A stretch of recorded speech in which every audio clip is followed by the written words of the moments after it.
The Temple of Olympian Zeus, also known as the Olympian or Columns of the Olympian Zeus, is a colossal ruined temple in the center of the Greek capital Athens that was dedicated to Zeus, king of the Olympian gods. Construction began in the 6th century BC during the rule of the Athenian tyrants, who envisaged building the greatest temple in the ancient world. But it was not completed until the reign of the Roman Emperor Hadrian in the 2nd century AD, some 638 years after the project had begun. During the Roman period, it was renowned as the largest temple in Greece and housed one of the largest cult statues in the ancient world. The temple's glory was short-lived, as it fell into disuse after being pillaged in a barbarian invasion in the 3rd century AD. It was probably never repaired and was reduced to ruins thereafter. In the centuries after the fall of the Roman Empire, it was extensively quarried for building materials to supply building projects elsewhere in the city. Despite this, a substantial part of the temple remains today, and it continues to be a major tourist attraction. History. Classical and Hellenistic periods. The temple is located 1640 feet southeast of the Acropolis, and about 700 meters south of the center of Athens, Syntagma Square. Its foundations were laid on the site of an ancient outdoor sanctuary dedicated to Zeus. An earlier temple had stood there, constructed by the tyrant Pisistratus around 550 BC. The building was demolished after the death of Pisistratus, and the construction of a colossal new temple of Olympian Zeus was begun around 520 BC by his sons, Hippias and Hippikos. They sought to surpass two famous contemporary temples, the Heraion of Samos and the Temple of Artemis at Ephesus, which was one of the 7 wonders of the ancient world. Designed by the architects Antistates, Calliarchus, Antimachides and Poranus,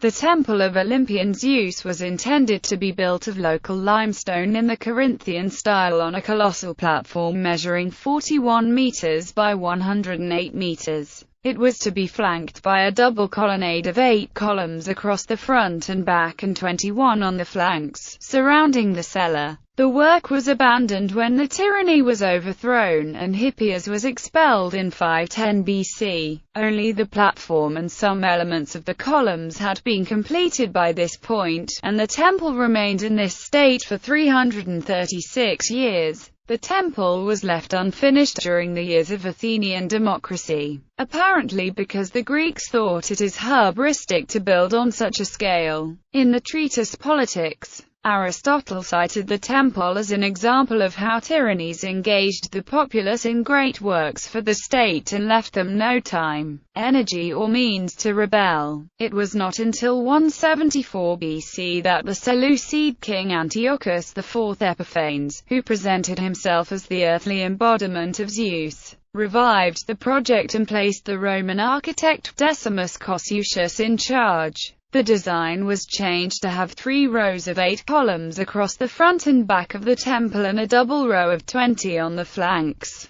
for a total of 104 columns. The columns would stand 17 meters high and 2 meters in diameter. The building material was changed to the expensive but high-quality Pentelic marble, and the order was changed from Doric to Corinthian, marking the first time that this order had been used on the exterior of a major temple. However, the project ground to a halt again in 164 BC with the death of Antiochus. The temple was still only half-finished by this stage. Serious damage was inflicted on the partly built temple by Lucius Cornelius Sulla's sack of Athens in 86 BC. While looting the city, Sulla seized some of the incomplete columns and transported them back to Rome, where they were reused in the Temple of Jupiter on the Capitoline Hill. A half-hearted attempt was made to complete the temple during Augustus' reign as the first Roman emperor, but it was not until the accession of Hadrian in the 2nd century AD that the project was finally completed around 638 years after it had begun. In 124–125 AD, when the strongly full Hellene Hadrian visited Athens,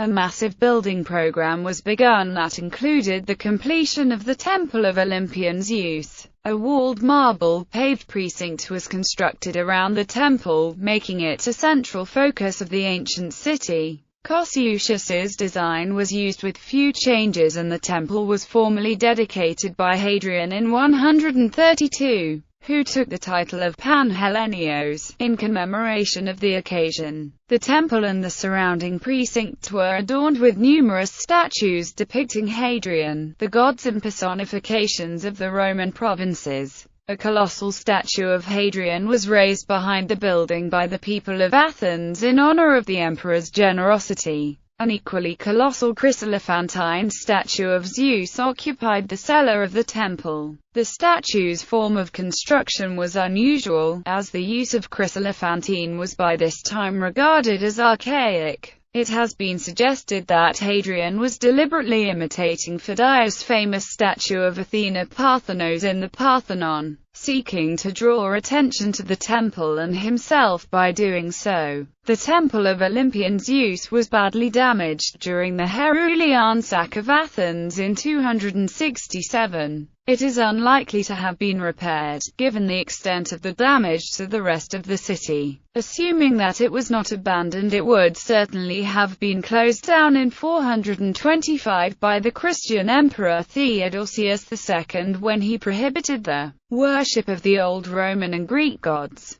Material from the building was incorporated into a basilica constructed nearby during the 5th or 6th century. Medieval and modern periods. Over the following centuries, the temple was systematically quarried to provide building materials and material for the houses and churches of medieval Athens. By the end of the Byzantine period, it had been almost totally destroyed. When Cyriaco de Pizzicoli visited Athens in 1436, he found only 21 of the original 104 columns still standing. The fate of one of the columns is recorded by a Greek inscription on one of the surviving columns, which states that, on the 27th of April 1759 he pulled down the column. This refers to the Turkish governor of Athens, Zizdarakish, who is recorded by a chronicler as having destroyed one of Hadrian's columns with gunpowder, in order to reuse the marble to make plaster for the mosque that he was building in the Monastiraki district of the city. During the Ottoman period, the temple was known to the Greeks as the Palace of Hadrian, while the Turks called it the Palace of Belkish, from a Turkish legend that the temple had been the residence of Solomon's wife. 15 columns remain standing today, and a 16th column lies on the ground where it fell during a storm in 1852.